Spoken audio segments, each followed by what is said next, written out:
मज़हर अब्बास साहब, 2008 के इलेक्शन से पहले बेनज़ीर भुट्टो की शहादत के बाद एक नारा सामने आता है काफ लीग के लिए, कातिल लीग का, और उसके बाद जो कुछ होता है इंतखाबात के बाद, वो इस नतीजे पे जाकर हालात बदल जाते हैं कि यूसुफ रज़ा गिलानी के इंतखाब में परवेज़ इलाही भी वोट कास्ट करते हैं और उसके बाद वो डेप्यूटी वज़ीर आज़म का ओहदा भी उनके पास आता है।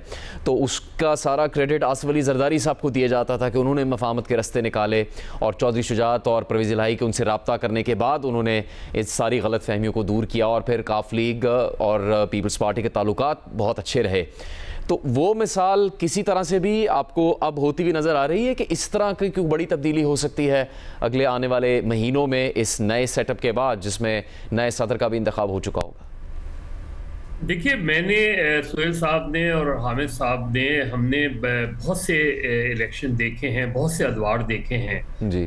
हमने वो अदवार भी देखे हैं जब ऐवान सदर साजिशों का गढ़ हुआ करता था।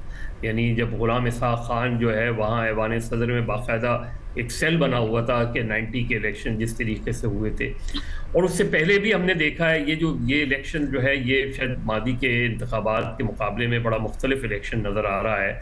गो कि इस पर ज़ाहिर है PTI ने बहुत ज़्यादा सवाल उठाए हैं। इसको अली ज़फ़र साहब को मैं सुन रहा था, उन्होंने, और अचकज़ई साहब को भी। अचकज़ई साहब ने तो इलेक्शन मुलतवी करने की तक की बात की थी, जो सदारती उम्मीदवार हैं। मुझे याद है, और सुहेल साहब और हामिद को भी याद होगा अच्छी तरह, कि ये एक बड़ा बहुत ही दिलचस्प इलेक्शन था 1988 का, जब नवाबज़ादा नसरुल्लाह खान जो कि पूरी MRD की तहरीक के रुए रवां थे, उनके मुकाबले में पीपल्स पार्टी ने जो है गुलाम इसहाक खान को सपोर्ट कर दी थी। और उस पर जो भी तरक्की पसंद हल्के थे, उन्होंने बड़े सवालात उठाए थे कि शायद ऐसा नहीं करना चाहिए था। उस वक्त से हमें नज़र आता है, जो अभी सुहेल साहब बात कह रहे थे, कि प्रॉब्लम पाकिस्तान में, और जब तक पाकिस्तान की सियासी जमातें और पार्लियामेंट ये फैसला नहीं कर लेंगी कि जो फैसले करने हैं वो हमने करने हैं, अगर इस फैसलों में कोई तीसरा फरीक इन्वॉल्व होता है तो वो फैसले कभी भी पायदार नहीं होते, वो हमेशा मुतनाज़ा ही रहते हैं।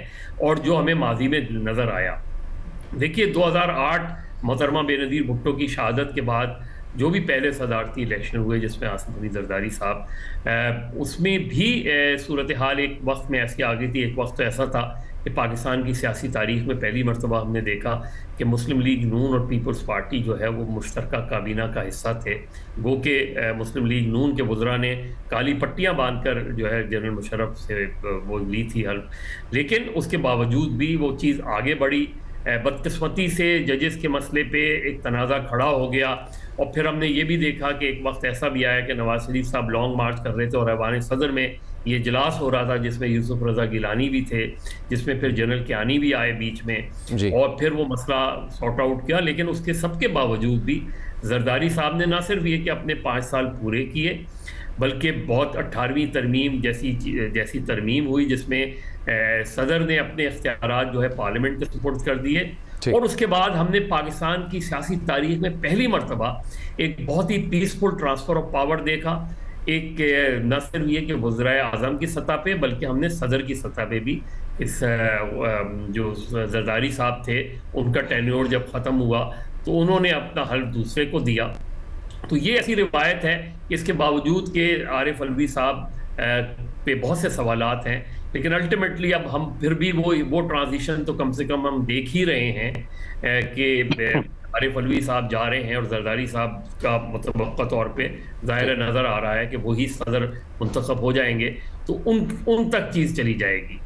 ये जो एक फ़ेज़ है, ये बड़ा इम्पोर्टेंट फ़ेज़ है, और इसमें ज़ाहिर है इन इंतखाबात पर जो है बड़े सवालात उठे हैं। PTI आज भी उन इंतखाबात को मानने को तैयार नहीं है। असल में अब ज़रदारी साहब रोल क्या प्ले कर सकते हैं?